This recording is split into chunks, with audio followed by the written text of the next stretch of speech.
малын мах зэрэг зарим төрлийн хүнсний бүтээгдэхүүнийг зүүн өмнөд Азийн зах зээлд нийлүүлэх боломжийн талаар ярилцж байна.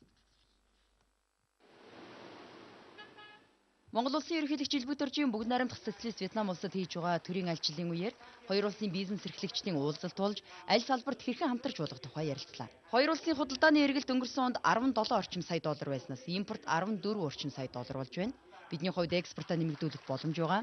Вьетнамд үхрийн мах хамгийн үнэтэй тансаг зэрэглэлийн хоолд тооцогддог бөгөөд Австралиас импортлдог угаасан үхрийн мах 1 кг-нд 25 орчим Америк доллар байдаг байна. Тийм болохоор амт чанар сайн үхрийн мах нийлүүлж болох талаар Монгол улсын ерөнхийлөгч тус улсын төр засгийн удирдлагуудтай уулзах үеэрээ ярилцсан юм а. Бид бас ямар бизнес сонирхож байна гэвэл одоо хүнсний бүтээгдэхүүн ер нь худалдаа бол маш чухал байгаа манай хоёр орны хооронд 50 сая махтай. Тийм учраас Монголын зүгээс маш сайн чанарын одоо мах одоо Вьетнамын зах зээлд нийлүүлэх бүрэн боломжтой. Вьетнамын зүгээс Монголд очиж одоо бизнес хийх, хамтарч ажиллах хүмүүсийг дэмжиж ажиллана гэж одоо надтай танай улсын ерөнхийлөгч уулзахдаа хэлсэн, ерөнхий сайд хэлсэн, үндэсний ассамблеийн дарга хэлсэн байгаа. Ийм учраас одоо та бүхэнд бол хоёр талын одоо улс орны удирдлагын хувьд бол дэмжлэг байгаа гэдгийг бас хэлье гэж бодож байна.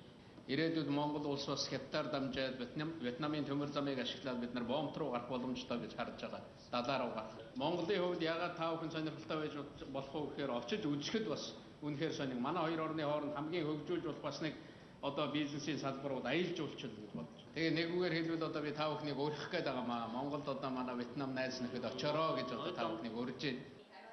Зөвхөн Вьетнам улс төдийгүй зүүн өмнөд Азийн олон сая хүнтэй улс орнуудад ч Вьетнамаар дамжуулан малын мах нийлүүлж болно. Вьетнам улс ч Монголоор дамжуулан Оросын зах зээлд гарах боломж байгаа хэмээн төрийн тэргүүн хэлсэн юм а. Монгол улсад очоод зөвхөн Монголд бизнес хийх төдийгүй Оросын холбооны улс руу, Хятад улс руу манай талаас тэр өргөн зах зээл рүү одоо бүрэн нэвтэрч хамтарч бизнес хийх одоо боломжтой.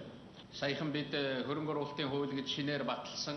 Тэгээ тэр хуулийн тогтвортой байдлыг нэлээд баталгаажуулж сайн хийж өгсөн байгаа. Мөн тэр хуулийг өөрчлөх юм бол нийт одоо парламентын гишүүдийн 3/2 нь оролцож өөрчлөх учраас тэр хууль бол тогтвортой мөрдөгдөх бас нэг боломж байгаа.